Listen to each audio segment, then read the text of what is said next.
रातको समय थियो। म कार्यालयबाट घर फर्कदै थिएँ। मानिसहरू सडकमा यताउता गरिराखेका थिए। कोही मानिसहरू कार्यालयबाट घर फर्किनको लागि सवारी साधन पर्खिराखेका थिए। ती पर्खनेहरूको भिडमा म पनि थिएँ एक। हुन त मानिसहरू सडकमा आवत जावत गर्दै थिए। सडकका बत्तीहरू पनि बिस्तारै बल्दै थियो। काठमाडौँको सडक उज्यालो देखिँदै थियो। घरबाट निस्किएका विभिन्न झिलिमिली बत्तीहरूले अझ सहरलाई सुन्दर बनाएको थियो। साथैमा दुर्गन्ध बोकेर बगिराखेको बागमती। म त्यही पुलमाथि उभिराखेको एक युवक। मेरो नजिकै एकजना गुलाबी रङको टी सर्ट लगाएकी युवती थिइन्। उनी अलि निराशको भावमा बसिराखेकी थिइन्। म नजिकै गएँ अनि उनलाई सोधेँ, तपाईलाई केही समस्या परेको हो? रातको समय एक्लै हुनुहुन्छ, फेरि निराशमा देखिनुहुन्छ नि। उनले मलाई भनिन्, दाइ, म केही दिनदेखिबाट काम खोजिराखेको छु। मलाई केही काम चाहिएको छ। केही वर्ष अगाडि म विदेश गएको थिएँ। विदेशबाट मनभरिको पीडा बोकेर स्वदेश फर्कन बाध्य भएँ। आज काम खोजिराखेको छु, त्यही पनि यो सहरमा मलाई काम दिने कोही छैन। बाबुले खाइरहेको ठाउँमा छोराले हेर्ने यो सहर, अनि छोराले खाइरहेको ठाउँमा बाबुले ठुलो ठुलो हेरिरहने यो सहर। आफ्ना भन्ने कोही पनि छैनन्। उनले यसो भनेपछि मलाई उनी सम्बन्धी केही कुराहरू अझ थप बढी जान्न मन लाग्यो र मैले फेरि सोधेँ, अनि तपाईँको घर कहाँ हो नि? तपाईँको घरमा को हुनुहुन्छ? अनि तपाईँ यसरी हिँडिरहनु भएको घर परिवारलाई थाहा छैन? मैले यति सोधेँ। उनले आफ्नो दुःख र आफूमाथि परेका पीडाहरू यसरी सुनाउन थालिन्। जब उनको आँखामा आँसुका धाराहरू रोकिएका थिएनन्। उनले सुनाएका सम्पूर्ण कथाहरू आज मैले तपाईहरु माझमा सुनाउन खोजेको छु। हुन त यो कथा देशमा रोजगार नपाएर विदेशिएका ती युवा युवतीहरूकै हो। पात्रको अनुमतिका कारण हामीले उहाँको नाम र उहाँको आफ्नो ठेगानालाई गोप्य राखेका छौँ। यसमा हामीले काल्पनिक पात्र र एउटा कुनै नेपालको गाउँको उदाहरण दिएर कथालाई यसरी सुरु गर्दछौँ। मेरो नाम शान्ति हो। नेपालको सुदूरपश्चिम क्षेत्रमा मेरो घर पर्दछ। मैले एसएलसी दिएर ग्रेड बी लिएर आएर राम्रै श्रेणीमा पास गरेको थिएँ। घरमा आर्थिक अवस्था दयनीय थियो।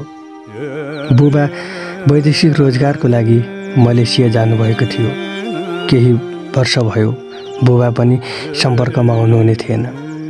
घरमा आमा, भाइ र म थिएँ। भाइ सानै थियो। पढ्ने रहरहरू कति थियो कति। त्यही पनि आर्थिक अवस्थाले मलाई शिक्षा लिनको लागि वञ्चित गरायो। गाउँमा एकजना भिनाजु नाता पर्ने म्यान पावरमा मान्छेहरू विदेश पठाउने काम गर्नुहुन्थ्यो। म उहाँकै सम्पर्कमा पुगेँ। त्योभन्दा अगाडि मलाई विदेश जाने त के विदेश जानको लागि अपनाउने प्रक्रियाहरूको बारेमा पनि थाहा थिएन। उहाँको सल्लाह अनुसार मैले जिल्ला सदरमुकाममा गएर पासपोर्ट बनाएँ। घरबाट ऋणपान गरेर उहाँकै साथ लाएर काठमाडौँ आएँ। काठमाडौँ आइसकेपछि उहाँले भन्नुभयो, तिमीलाई कुवेत जानको लागि अनुमति मिलेको छ। कुवेतमा राम्रो कम्पनीबाट माग आएको छ। त्यसैले मैले तिम्रो पासपोर्टलाई कुवेत जानको लागि दस्तखत गराएँ। अबको केही हप्तामा तिम्रो फ्लाइट हुन्छ। म पनि घरको आर्थिक स्थिति र आफ्नो पढाइ पुरा गर्न नपाउँदाको त्यो छेड सम्झिएर विदेश जानको लागि तयार भएँ। कुवेत पुगिसकेपछि उहाँले भन्नुभए अनुसार कम्पनीमा काम रहेनछ। एउटा घरमा काम गर्नको लागि मलाई पठाइयो। बिहान उठेदेखि घर सफा गर्ने, झाडु लगाउने, लुगा धुने, आइरन गर्ने जस्ता यी कामहरू गर्नुपर्थ्यो। टाइममा खाना थिएन अनि टाइममा खाजा थिएन। काम बिगार्यो भने मालिकनी आएर कराउन थाल्नुहुन्थ्यो अनि मालिकनी नभएको मौका छोपेर मालिकले ममाथि गिद्धे नजर लगाउँथ्यो। हरेक दिन मालिकनी नभएको समयमा उसले मलाई शारीरिक शोषण गर्थ्यो। मैले यी कुराहरू आफूसँगै राखेँ। यदि कसैलाई भन्यो भने मारिदिने धम्की दिन्थ्यो सदैव। यी प्रक्रियाहरू दोहोरिँदै एक दिन म गर्भवती भएछु। मेरो महिनाभरिको समय 2 महिना भएन। यी कुराहरू मैले मालिकनीलाई गरेँ। मालिकनीले पनि अब विष खाएर मरे पनि हुन्छ भन्नुभयो। केही समयपछि मेरो पेटमा एउटा बच्चा आयो, जुन बच्चा आज पनि मसँगै छ यहाँ। सुत्केरीमा राम्रो स्याहार नपाएकोले होला दाजु आजभोलि ज्यान दुख्न थालेको छ। न त तेल न त पोसिलो खाना, त्यसैले होला ज्यान चिङ्गलिएको छ दाजु। यही बच्चालाई पाल्नको लागि म आज काम खोज्दैछु। 1 वर्षको भयो। बिस्तारै यसको पनि त अब भविष्य होला।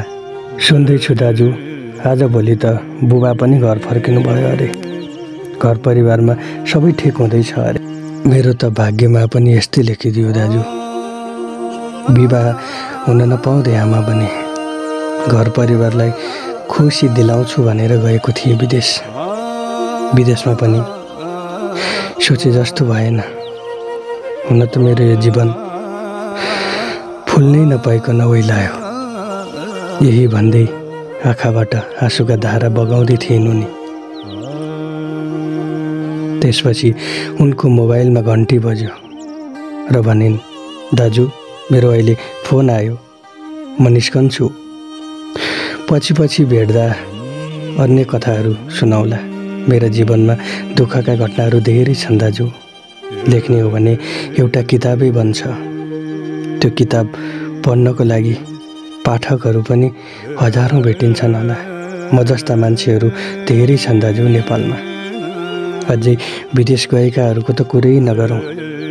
यहाँबाट पैसाको सपना देखेर जान्छन् अनि त्यहाँ कुकुरले नपाएको दुःख पाउँछ। विशेष गरी खाडी मुलुकमा घरायसी काममा जाने महिला दिदीबहिनीहरू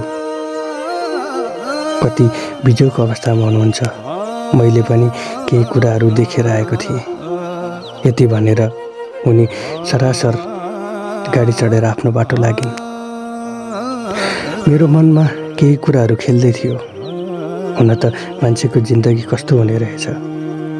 कसैलाई यही देशमा ऐश आराम गर्नको लागि पर्याप्त छन्। कोही राम्रो शिक्षाको लागि, एक छाक खानको लागि विदेश जानु परेको छ र तातो घाममा अथवा साउको हरेक वचन सहेर काम गर्नु परेको छ। वास्तवमा मैले पुनः उहाँलाई भेटेँ भने अझ उहाँको जीवनको सङ्घर्षको कथालाई तपाईँहरू माझमा भाग 2 मा लिएर आउनेछु। अहिलेको लागि भने म दिनेशलाल श्रेष्ठ पनि तपाईँहरू माझबाट बिदा चाहन्छु।